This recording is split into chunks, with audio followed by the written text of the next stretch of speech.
How do you manage training with someone who is faster than you, as it can mean you push yourself too hard or compare and despair that you can't keep up? What's the best approach? I feel your pain, Louise. My training group, we've got, there's some guys someone did the Brass Monkey the other day and it was like, it was like 115 or 116. So there's a huge range of paces within my training group and it can work. Anyway, sorry. My best friend Rachel and I agreed to keep together for UTS 100k. And so on race day, that's what we did. We got round together, but I know there was definitely parts where Rachel could have pushed harder and was waiting for me as I did some extra faffing at aid stations, which I know irritated her, but it was amazing to cross the line together having completed it. This led us on to the next challenge, and we are now doing the Arc of Attrition 100 miler in a couple of weeks. Yay! Again, in the training, I've had moments where I have found it difficult to keep up and I've felt the pressure to run more as I feel I haven't done as much, etc.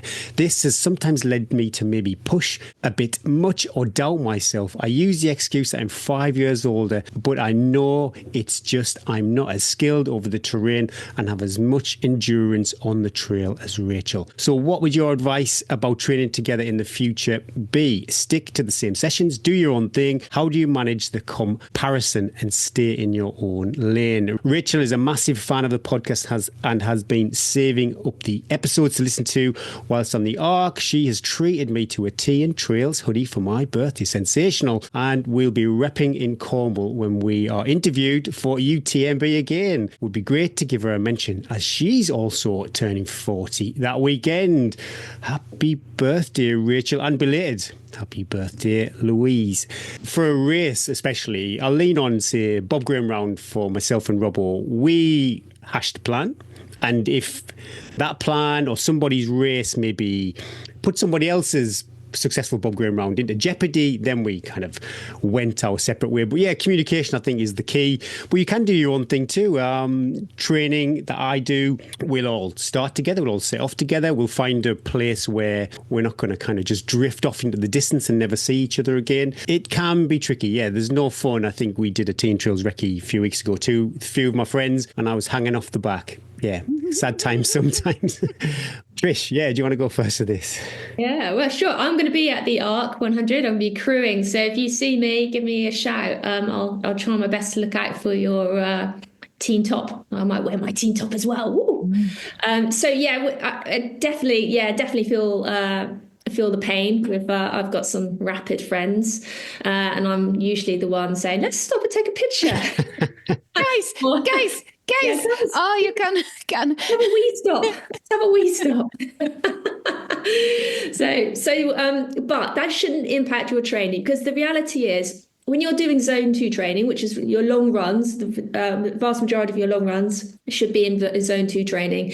The parameters for that are huge. You know, I've got friends who are incredible runners, but yet we can still stay in zone 2 at the same level, and they are way, way faster than me. If you're doing a zone 2 long run, neither of you should be running off. That, you know, the parameters for that are huge. Okay, so you do not need to be. That shouldn't be a problem. So just remember that on your long runs. It sounds maybe that, you know, maybe kind of pushing a little bit on it. Maybe you're pushing slightly, your friend's just slightly at the top end of zone 2, but the parameters for that are huge. So bring it down a bit and just both decide it's going to be an easy day out that you both are going to enjoy. The second thing is, when you're doing interval training, like Gary said, there's so many different ways that you can both have the same effort level but still do the session together. So hills is a great one for that, where you have a hill session and, you know, for example, you might say you're doing, I don't know, 6 times 2 minutes or 6 times 1 minute or whatever. You can still do the same session. Likewise, you can do good threshold sessions on a loop. So I do that with a friend. We have a loop that we'll use for threshold sessions, and, you know, again, you don't have to be the same effort level because you're going to be on the same loop. And then it's a kind of cat and dog. We play cat and dog as well, so you're either chasing or you're running from, and lots of run clubs will have these kind of sessions because that's a great way to involve everyone together with a variety of different fitness levels.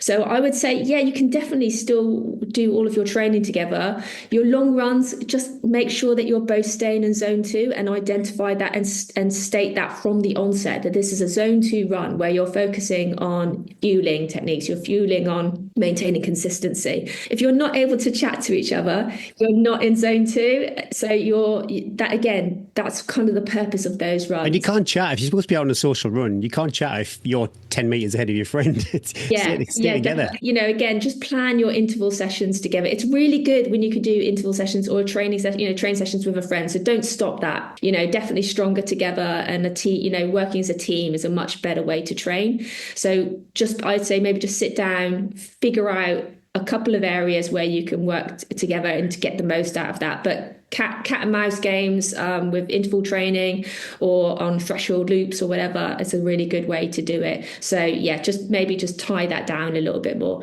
But yeah, look forward to seeing you on the art. Woo! If you're the faster person in the group, I always think it's your responsibility. If you've got children listen covering their ears, don't be that. Well, I'll say with this or that. Don't be that guy. Don't be that guy. You are lucky. You've got a bigger, maybe a natural, stronger engine, stronger legs. You might have time to do more training. You might have beaten more training. So don't be the person that half shoulders everyone else and like running ahead and pushing the pace. You are the one. I do believe if you're in the group and you're the strongest person, you are the one that should be at the back of the pack. Like, let everybody else be a little bit more of the mother hen. That's what I do, Eddie.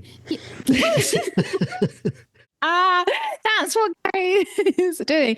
Be the one. You've got a few extra beats in that. If the person you're running with is working a tiny little bit harder, you've got a few extra beats to make good decisions.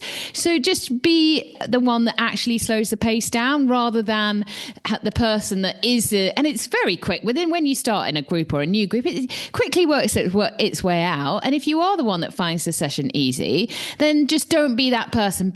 Don't try and make yourself feel better by always being at the front. Carry more weight if you are. Carry more weight. Do a 20-minute tempo session at the start. So Robin talks about sending Simon the Spaniel off, and she says I make him do a 20-minute tempo when we start our long runs.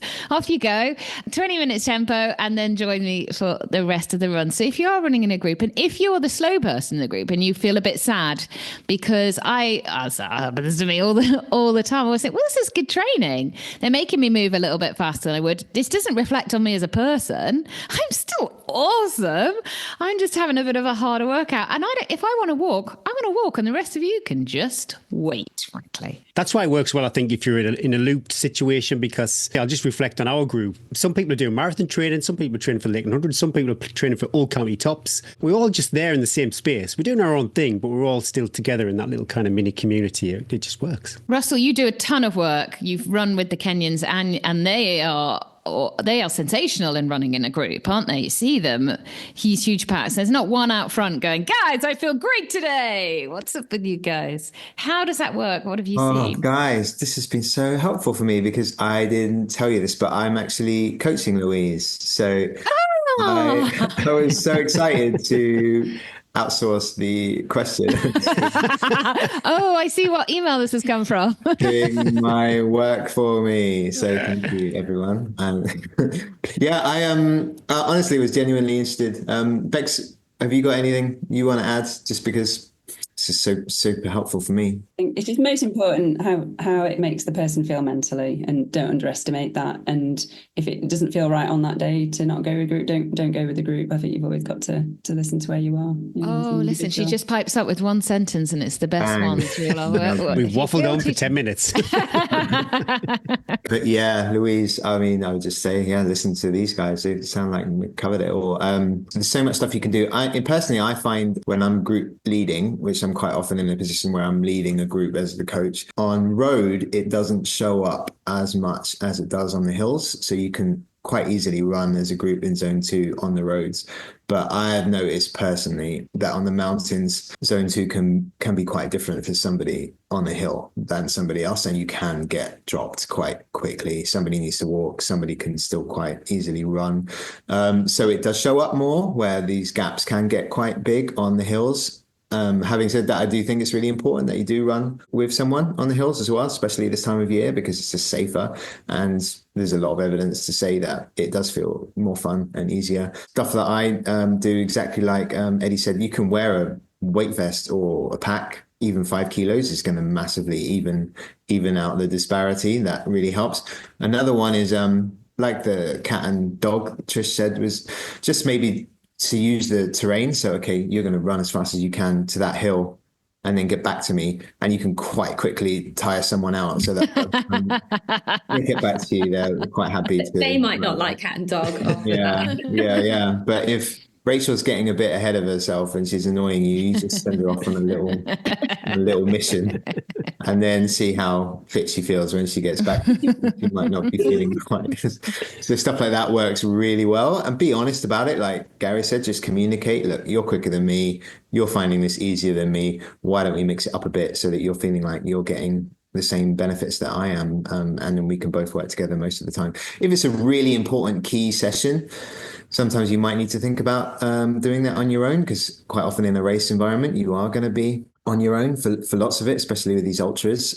So it's good to train that as well. But most of the time, there's ways that you can change things around and change the parameters so that you're both out there together working hard. And always be kind, because I've run in many groups, many long runs, many adventures. And even if you're like the strongest one or the weakest one, someone's tummy will turn. Someone will start being, there's no, doesn't matter how fit you are, you might suddenly, your knee might suddenly start hurting or something. Look after each other. Doesn't matter. If you go out on a group run, it's just a bit like if you're crew for somebody and you're running the closing 20 miles of the 100-miler, that can't be your long run, because it's just never going to be that. So if you're running with a group, it is what it is. It's going to be nice, easy, be social. If you're running out ahead of people, or you're making the person run next to you sweat blood from your eyeballs, that's not you're not hitting the session right, and it's no fun for anybody.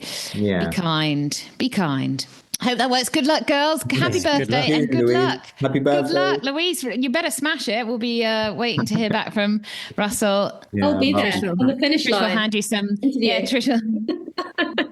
Just make sure you half shoulder Rachel, just so your name comes in front on the finish line. Though I think she actually says they're not going to run the arc together. Is that the plan? You probably not sure of that yet, Russell, but they're not going to run it together. They're going to run it on their own. So best of luck, girls. And if you do run in a group, or if that is you, if you're feeling the tired one at the back, we hear you. And if you're feeling fresh at the front, we hear you. Just stay in the middle. Carry more snacks and be the first one to go. Just stopping for a wee again.